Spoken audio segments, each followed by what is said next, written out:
तुम्ही आज मुख्यमंत्री देवेंद्र फडणवीस यांची भेट घेतलेली आहे, काय नेमकी चर्चा झाली मुख्यमंत्र्यांसोबत?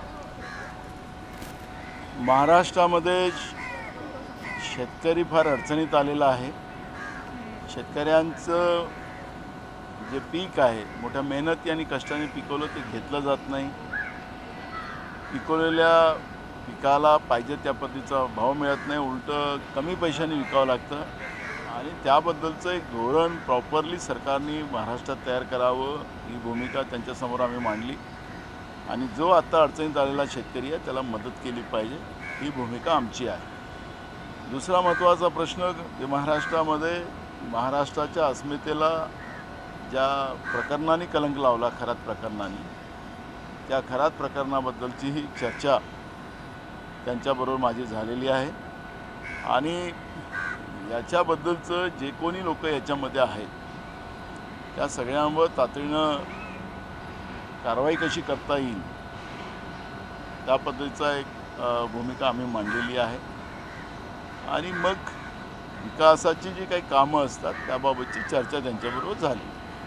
अशोक खरात प्रकरणाची जी चर्चा तुम्ही झाली, काही दिवसांपूर्वी तुम्ही म्हटलेलं होतं की अनेक सरकारमधले असे काही व्यक्ती आहेत, काही मंत्री देखील कदाचित असू शकतात की जे या प्रकरणामध्ये गुंतलेले आहेत, ते नावं तुम्ही मुख्यमंत्र्यांना सांगितलेली आहेत? आमची चर्चा झालेली आहे. मुख्यमंत्र्यांनीही विधानसभेमध्ये जेव्हा या प्रकरणावर चर्चा झाली त्यावेळेस सांगितलं की हे एक संवेदनशील हे प्रकरण आहे. महिलांचं याच्यामध्ये नावं आलेली आहेत, त्याच्यामुळे या प्रकरणामध्ये कुठल्याही महिलांना पुढं आणता येत नाही, कारण की आपली संस्कृती आहे. त्यामुळे या प्रकरणामध्ये जी काही दोषी व्यक्ती आहेत त्या दोषी व्यक्तीवरच कारवाई त्या ठिकाणी व्हावी अशा पद्धतीची आमची भूमिका आहे. आणि म्हणून या सगळ्या गोष्टीला प्रसिद्धी व्यवस्था आपल्याला करता येईल असं मला वाटत नाही. पंतप्रधानांच्या आवाहनानंतर ताफ्यातल्या गाड्या कमी करण्याचा निर्णय अनेकांनी घेतला आहे. उपमुख्यमंत्री एकनाथ शिंदे यांनी घेतलेला आहे. मुख्यमंत्री आज बैठका घेत आहेत. शंभूराज देसाई यांच्यासारख्या अनेक मंत्र्यांनी परदेश दौरे रद्द केले आहेत. विरोधकांनी टीका केली होती, मात्र आता स्वतःहून निर्णय घेतला जातो. बघा, हे 2 दिवसाचं दिखावा करायचा प्रयत्न करतील, कारण की यांना सत्ता भोगायची आणखीन प्रकारे या पद्धतीने या सरकारमधल्या सगळ्या लोकांची मानसिकता आहे. त्याच्यामुळे प्रधानमंत्र्यांनी जे आवाहन केलेलं आहे त्यांनी स्वतःपासूनच सुरू केलं. ते काही थोड्या 2-4 गाड्या कमी केल्या असं ऐकण्यात आलेलं आहे. पण मोठ्या प्रमाणात सत्तेचा दुरुपयोग आपण पाहिलं असेल की काल मुंबई भारतीय जनता पार्टीचे अध्यक्ष गाड्यांचा ताफा घेऊन सफाई व्यवस्था बघायला फिरत होते. भोपाळमध्ये काल भाजपचा एक नेता ज्याची महामंडळावर नियुक्ती झाली त्यानं हजारो गाड्या घेऊन त्या ठिकाणी पोचला. हा जो सत्तेचा माज या सत्तेतल्या भाजप आणि त्यांच्या सोबतीच्या असलेल्या पक्षांना आहे तो काही लपलेला नाही आहे. त्यामुळे 2 लोकांनी सुरुवात केलेली आहे, पण मोठ्या प्रमाणात सत्तेचा माज आलेली व्यवस्था जी आज निर्माण झालेली आहे ती किती प्रधानमंत्र्याच्या आव्हानाला साथ देतात हे वेळ सांगेल. तुम्ही काही बदल करणार आहे का तुमच्या? आमचा तर बदलच आहे. आमचा तर कुठं आम्ही काही प्रोटेक्शन आम्ही घेतलेलं नाही, त्याच्यामुळे आम्हाला त्याही गाड्यांचा इश्यू नाही. आम्ही पण आता जवळपास आमच्या गावाकडेच राहतो, तर आम्ही आमच्या कुठल्या गाड्या घ्यायच्या, छोट्या गाड्या घ्यायच्या, त्याच्यानं फिरायचं. जितेंद्र आव्हाडांनी घोड्यावरून प्रवास केला, आजकाल घोड्याची पण किंमत जास्त आहे. आता आव्हाडांजवळ पैसे थोडे जास्त असतील, आता घोडे असतील तर आव्हाडांनी पाठवावं सगळ्यांकडे. हेही चांगलं वाहन आहे, पण त्याच्यासाठी गवत आणायचं कुठून हा एक प्रश्न आहे. 1 वर्षापूर्वी पंतप्रधान मोदींनी पाकिस्तानसोबतचा सिंधू करार रद्द केला आणि सगळ्या गोष्टी झाल्या. आता संघाचे सहकार्यवाह आहेत दत्तात्रय होसबळे, ते म्हणतात की पाकिस्तानसोबत चर्चेचा मार्ग खुला ठेवायला पाहिजे. जेव्हा भाजप सत्तेत केंद्रात आणि राज्यात येतं त्यावेळी संघालाच पाकिस्तानचा करवळा येतो असं आपण पाहिलेलं आहे. अटल बिहारी वाजपेयीचं सरकार असताना पाकिस्तानच्या सरकारला भारतात निमंत्रण देणं, त्याच्यावर मोठे कार्यक्रम घेणं, समझोता रेल सुरू करणं, या पद्धतीच्या व्यवस्था निर्माण झाल्या. इकडे समझोता एक्सप्रेस सुरू झाली आणि तिकडे कारगिलमधून पाकिस्तानच्या सैन्याने भारतावर स्वारी केली आणि ते मोठ्या सिथापीनं भारताच्या सैनिकांच्यामुळे आपला देश आणि विशेष करून राजीव गांधीजींनी आणलेलं बोफोर्स तोफ या युद्धामध्ये महत्त्वाचं ठरलं आणि त्यामुळे आपण आपलं कारगिल युद्ध जिंकू शकलो. पाकिस्तान हे कुत्र्याच्या पुष्टीसारखं आहे. ते कितीही पोंगळीत ठेवलं तरी वाकडंच राहणार असा हा पाकिस्तान आहे.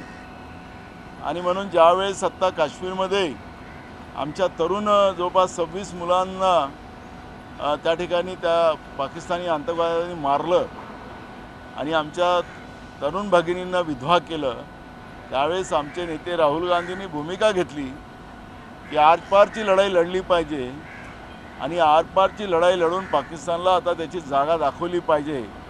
अशा पद्धतीची भूमिका राहुल गांधींनी त्या काळात घेतली आणि नरेंद्र मोदींच्या सोबत उभे झालेत.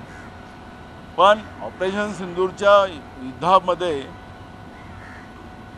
जसं भारताचं ताकद पाकिस्तान उभारली तर अमेरिकेने मध्यस्थी केली आणि आपल्या देशाचे प्रधानमंत्री सरेंडर झाले हे आपण पाहिलेलं आहे.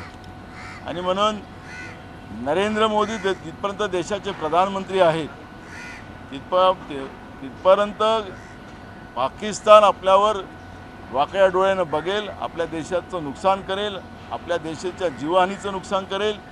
हे चित्र चालत राहणार आहे. त्यामुळे मला असं वाटतं की प्रधानमंत्र्यांनी अनेक प्रयोग केलेत. मध्य काळामध्ये नोटबंदी केली, मोठे नोट राहिले तर त्यामध्ये नकली नोटांचा प्रादुर्भाव होतो, आतंकवाद वाढतो, नक्षलवाद वाढतो. आणि आपण पाहतोय की आता महाराष्ट्र हे नकली नोट याच्यामध्ये दुसऱ्या क्रमांकावर आहे. 1 नंबरमध्ये गुजरात आहे. हे नकली नोट जे चाललेली आहे म्हणजे नरेंद्र मोदींनी जे काही आतंकवाद आणि नक्षलवाद संपवण्यासाठी नोटबंदी केली होती त्याचाही काही परिणाम जाणवला नाही. आणि म्हणून अशा या सरेंडर प्रधानमंत्र्यांच्या काळामध्ये हा देश पाकिस्तानच्या वाकड्या डोळ्यापासून वाचू शकत नाही आणि त्याच्यामुळे देशाची हानी होत राहील असं चित्र आहे. आणि होसबळेंनी खरं तर पहिले आता, कारण की संघ आणि भाजप हे काही वेगळं नाही, भाजपला चालवणारा संघच आहे आणि म्हणून मोदींना सत्तेतून काढलं पाहिजे. हे तिथपर्यंत पाकिस्तान सरळ होणार नाही ही भूमिका आमची आहे. काल रोहित पवारांचं आज असं म्हणणं आलं की अनेक आमदार हे अजित पवार राष्ट्रवादी काँग्रेस तटकरेंच्या समवेत भाजपात जातील. तर दुसरीकडे राष्ट्रवादी अजित पवार पार्टीच्या नेत्यांचं असं म्हणणं आहे की रोहित पवारसह काही लोक तुमच्या काँग्रेस पार्टीत येतील. खरं काय आहे? बघा, राष्ट्रवादी पक्षामध्ये काय चाललेलं आहे हे बघण्याचं काम आमचं नाही. जेव्हा जेव्हा काही घटना होतील त्यावेळेस आपल्याला दिसणार आहे. त्यामुळे मला असं वाटतं की हे वेळ नाही की त्या राष्ट्रवादीच्या बद्दल आम्ही काही भूमिका मांडावी. राष्ट्रवादीमधल्या अंतर्गत वाद याच्यामुळेच काल तटकरे मुद्दाम शरद पवारांना भेटायला गेले का तब्येतीची चौकशीचं निमित्त करत? मला त्याच्यातली कुठलीही भूमिका माहिती नाही. राष्ट्रवादी अजित पवार गट असेल किंवा शरद पवार गट असेल तर त्यांचा पक्ष आहे, त्या पक्षामध्ये काय चाललेलं तो त्यांचा भाग आहे आणि जेव्हा काही होईल त्यावेळेस आपल्या सगळ्यांना पाहायला मिळेल. पुन्हा एकदा विलिनीकरणाच्या चर्चा जोर धरत आहे. गेल्या वेळी काँग्रेसने म्हणजे या विलिनीकरणाच्या संदर्भात काँग्रेसची भूमिका काय? कारण शेवटी महाविकास आघाडीतले एकत्रित पक्ष आहेत. बघा, प्रत्येक पक्ष स्वतंत्र आहे. प्रत्येक पक्षाला आपल्या आपल्या पक्षाची भूमिका घेण्याचा अधिकार आहे.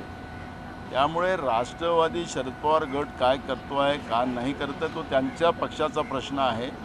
त्यामुळे मला असं वाटतं की त्याच्यापेक्षा महत्त्वाचे प्रश्न महाराष्ट्रामध्ये अनेक आहेत आणि त्या प्रश्नाकडे काँग्रेस लक्ष देऊ नये. त्या प्रश्नाला न्याय मिळाला पाहिजे आणि महाराष्ट्राची जनता सुखावली पाहिजे ही भूमिका काँग्रेस पक्षाची आहे.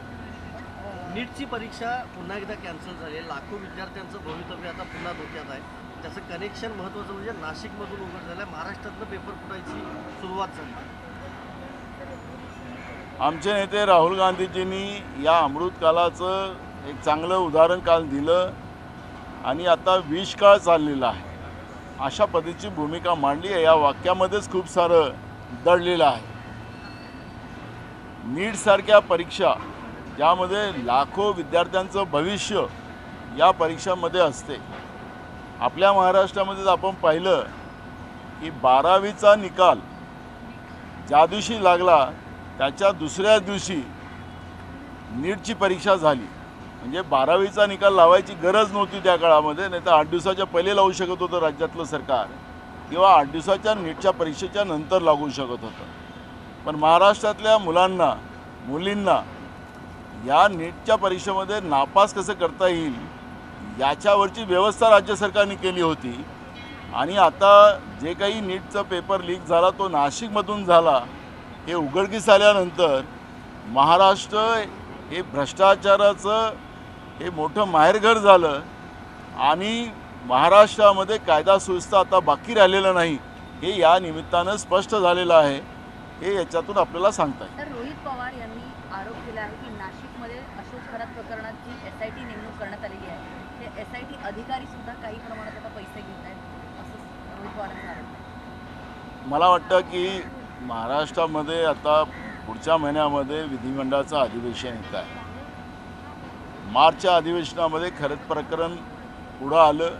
मुख्यमंत्र्यांनी SITची घोषणा केली आणि आता SITनी काय केलं की नाही केलं आणि काय त्याच्यामध्ये कोणाकोणावर कारवाई केली हे मुख्यमंत्र्याला सभागृहात सांगावंच लागणार आहे.